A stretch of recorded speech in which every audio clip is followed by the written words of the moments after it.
What's up, guys, and welcome to another video, and let's get ready to wake up and react to another episode of My Hero Academia, Season 7, Episode 17. Where we left off last time, Gentle and La Brava helped stop the, coffin in the sky from crashing into the ocean. Twice, copies are, everywhere because of Kurogiri and opening, portals, so Dabi was sent to fight Endeavor. But Ochako and Sue made it through the portal as well before it closed. So I think they're at the Endeavor Hawks fight location. And I don't know what else. Yeah, Mike's at the coffin in the sky with. Oh yeah, so what's his name? Manama got knocked down, and so he blinked and so Eraser's power is not working on Shigaraki right now, so he can use decay now, so this is gonna be a big problem. I feel like that's pretty much everything. Might be forgetting something, but they'll remind us when we start this episode, I'm sure. And I liked the message last week. You know? Villains are still human beings at the end of the day. And it does, it's tying in with the overarching theme or lesson, I guess you could say, or message of this. Well, the whole show, but especially, I would say the last couple of seasons of, people who are overlooked or ostracized from society because they're different. But they're still human beings at the end of the day. We all feel pain. We all feel well, maybe to varying degrees, but they still feel. You know what I mean? I was gonna say a bunch of negative emotions. I should have finished my thought. That made no sense. But sorry, I just watched an episode of One Tree Hill that really fucked me up mentally. It was I want to say what it's about, but I don't know if I'm gonna get demonetized or not. But it was about unaliving yourself and a school. The person was a school, you know, and but the episode didn't villainize the character. It actually humanized them, and I just really liked that approach. Because it's the same thing here. They're not villainizing these villains; they're humanizing them. They are people who are coming from a place of hurt, a place of pain and trauma, and they were ignored, and their pain, their trauma was overlooked, and so they've gone to desperate measures and doing some really desperate things, if you want to call it desperate. I hate saying it's desperate, but that's how they feel. They're desperate to just for someone to notice them or to notice their pain and to acknowledge it and to do something about it, be better. You know what I mean? Anyway, same thing with the One Tree Hill episode, so I'm kind of mentally fucked up right now. It hurt because I really resonated with the character, because I've been there where I feel like no one, especially my family, is noticing how much I'm hurting, how much they're hurting me, and then you feel like you have to do some crazy, desperate things so that they recognize that, they see it, they finally have to acknowledge it, and finally have a dialogue, and hopefully things will change for the better. But so yeah, I resonate with the villains of this arc. I resonated with that episode of One Tree Hill. I'm just saying it was just kind of wow, oh, okay, this is cool. That I watched one thing, same message. At the end of the day, they are still a person, and they just want to stop hurting. They just want someone to recognize their pain, to acknowledge it, and for all of us to just do better. And yeah, I don't know. So, progress, right? I don't know. Anyway, sorry that was a long intro, but I really encourage you guys to go watch that episode of One Tree Hill. It's a standalone episode, kind of, kind of. You don't really need to know or anything else or watch any other episodes to, I think, take away what you need to take away from the episode. I think anyone can just watch that episode and walk away with what you need to walk away with. So, or get the message. So it's season 3, episode 16 of One Tree Hill. Go watch that. And if you do watch it, come back into the comment section and let me know what you thought of it.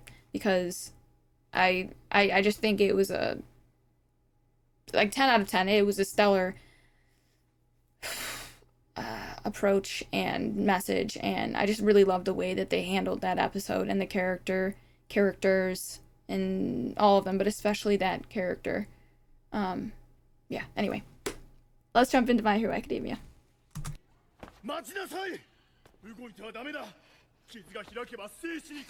Nagant, yeah, she...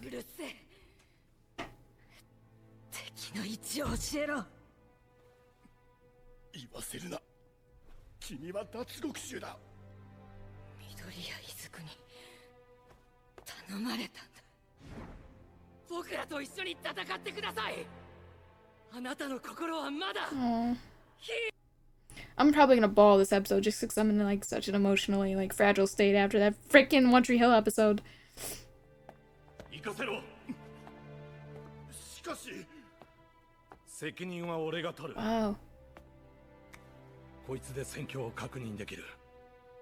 遊泳の位置や敵のポジションなど。レディー・ナガン、この総力戦は最終的に緑谷伊豆を信じる戦いになる。あんたがあの子を思い動くなら、俺があんたを信じる。Wow.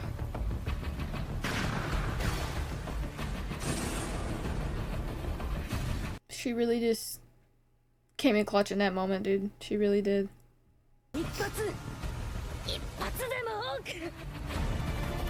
Bruh. 黒くまみれて光を信じられなくなった私にお前と後輩くんは思い出させてくれた。あの頃の思いを、きらめく象形を、生きた意味を、Wow. 緑谷伊豆に届けろ。レディー・ナガン。 I love this. They're all working together. Like, even the villains, you know what I mean? Is Bakugo gonna... yeah. He's like, I gotta get him away from everyone else. Is Bakugo gonna wake up this episode or anytime soon? Like, I guess he's dead, technically, but I feel like he's probably gonna come back. Like... what that hero, what he did, like, or what he's doing, I should say, sacrificing himself to save Bakugo, like, I'm assuming it's going to work. Otherwise, I just feel like they wouldn't, like, keep showing his body. You know what I mean? They're focusing on it subtly, but they're focusing on it. Like, they didn't let us forget about it, you know? Wow. That's not Shigaraki talking.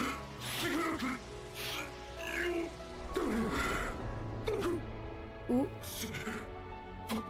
His mind is like fracturing. Ooh.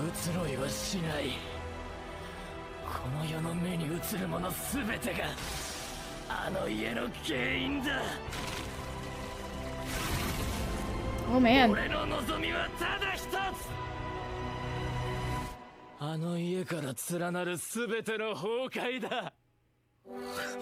Source of his trauma.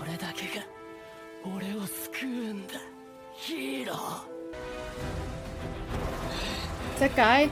Is that the guy that's documenting everything?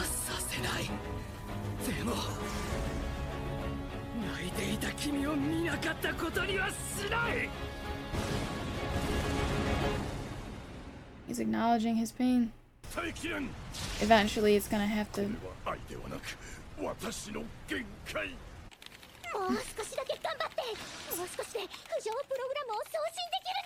Damn.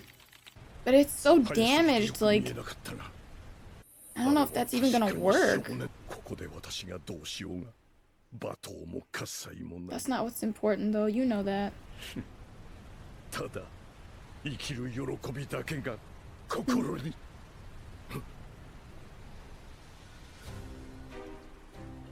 Oh, they're documenting it. Oh man. I feel for him. ヒーローは殲滅する。 Dude. Aizo, Mike. It's a knife, bro. Oh my god. Kurogiri, he's saving them. 私の敗者死柄木にとっては最大の援護に。 I don't think so. 僕の因子を取り込ませれば僕の領域が増して弔に蓋ができる魔王の完成。これは僕の物語 Such a なの narcissist. さ。 My story. どこには行かせない。これは俺たちの物語だ。 No, it's not yours either. It's Midoriya's. Sorry. I'm sorry. I'm just because I'm remembering the, you know, the intro from season 1. This is the story of how I became the #1 hero or something like that. さらに向こうの Beyond plus Ultra. 笑っちまうくらい明るい未来の。だがその僕に風は吹いている。 For now, until you're dust.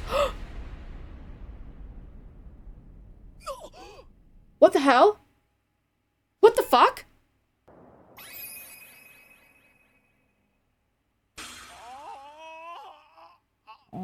言っててスピード出しすぎたんだって君に会いたかった。 What the hell? Was that a mirage? マジ幻。 Oh, 寛一ロータの連綿コルトが超シャープたんだし。雄英からの避難民受け入れ先として専守防衛の任を任されておりました。 wow. 今だ Oh my god. 皆さん Dude. 戸を巻き上げながら吹かせ続けろ。俺の個性は強風の時ほど強くなるっす。 Wow. あんたの古い栄光より応援してる方の作る未来が見たいっすよ。もういい。君たち Man, の when are you gonna start turning into dust? Oh, Kurogiri. この感覚。そういうことか。 Oh. 俺がホークスたちのサポートに選ばれた理由だ。ダーク Let's シャドウ go. Dark Shadow, I love 全 it. 開放。止血の増援からすぐこの状況に備えたのか、徳闇君。おせーおいキャベッサ Bro, the teamwork makes the dream work, baby. Let's go. Oh my god.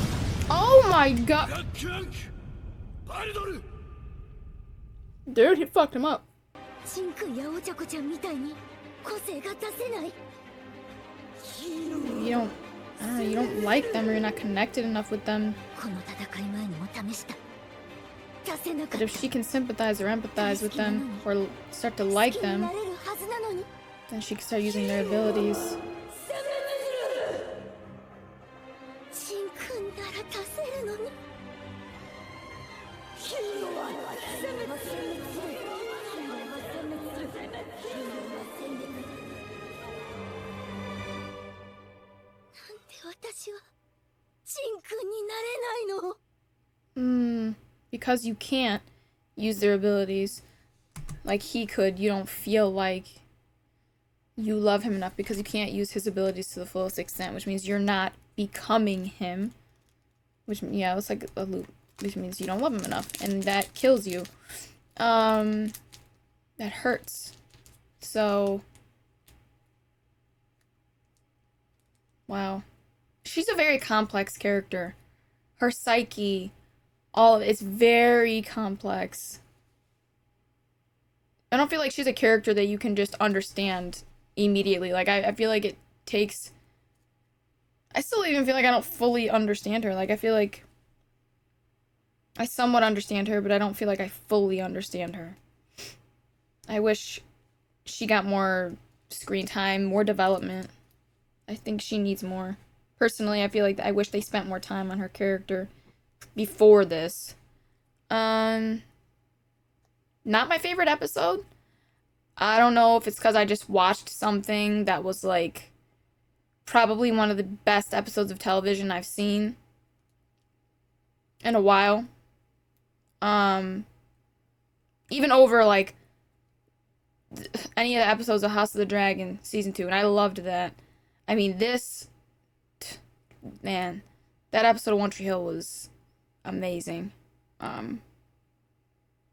Anyway, this episode, I'm saying that maybe I didn't like this episode as much because I just watched something that was just like, yeah, just great. I hope it won some awards. It probably did.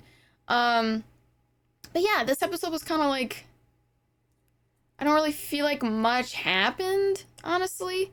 So I don't really know what to add. Yeah,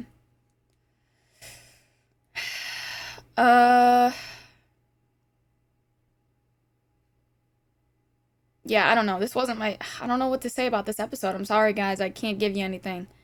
La Brava came through, I guess. So, but I like that Midoriya got Shigaraki out of there so that he can't hurt anyone else with his destruction. And then still don't know if Bakugo's gonna be okay, but he probably will. Because then all like that what's his name?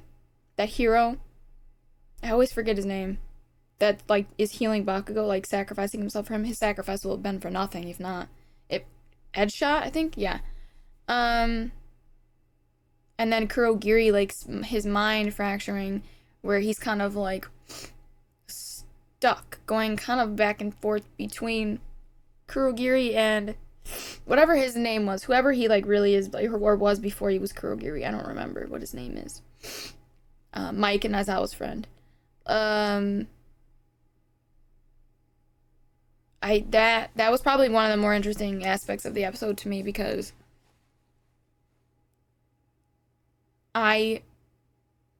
well, we don't know where he sent them. One, did he save them or did he get them away so that, you know, Eraser can't use his quirk with Monoma, I guess, on Shigaraki. But I don't know. I do think it's probably both. Like, I think he saved them with that, you know, but also got them away so that, you know, Eraser can't use, because otherwise, why not just get Eraser out of there? Why take Mike as well? I mean, I guess they were falling right next to each other, so, but they didn't have to have them falling right next to each other like that. They could have had Mike falling this way and Aizawa falling this way. I don't know. Anyway, so I guess they, like, had them falling together, so maybe we question it. Because if they had them falling in two different directions and he, like, saved both, well, getting rid of Mike doesn't really make a difference. But Aizawa would be the key, so I don't know. Because if you did that and they're falling separately and you save both, it's just like, oh, well, it's because you care about them. But they fall together, you save both, it could be just coincidence, like, oh, well, it's just because, you know, they happen to be falling in the same place, but we really just needed to get Aizawa out there. I didn't care about Mike. Anyway, I'm talking too much. I drank a 5-hour energy before this because all the crying I did for, like, 2 hours straight, because I watched that at one episode twice of One Tree Hill. I really severely, like, drained me. So I drank a 5-hour energy, and now I think I'm just kind of rambling. Anyway, it's hard to think. So, I think, he's struggling with his identity right now. He's going through an identity crisis, and I just find that storyline really interesting. So yeah, I don't know.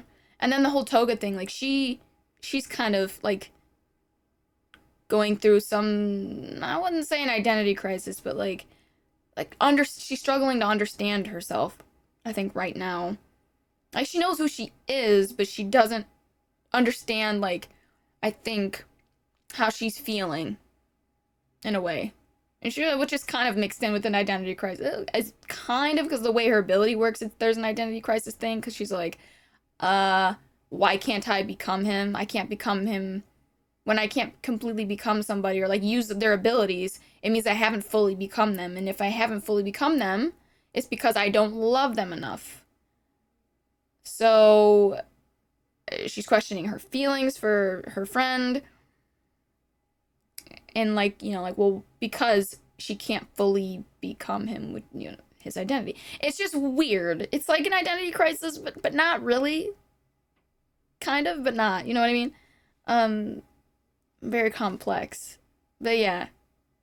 Those were the two more interesting or most interesting parts of the episode to me. But yeah, let me know what you guys thought of the episode down in the comments below. Let me know if I missed anything. And yeah, I think that's it. So I'm gonna wrap it up.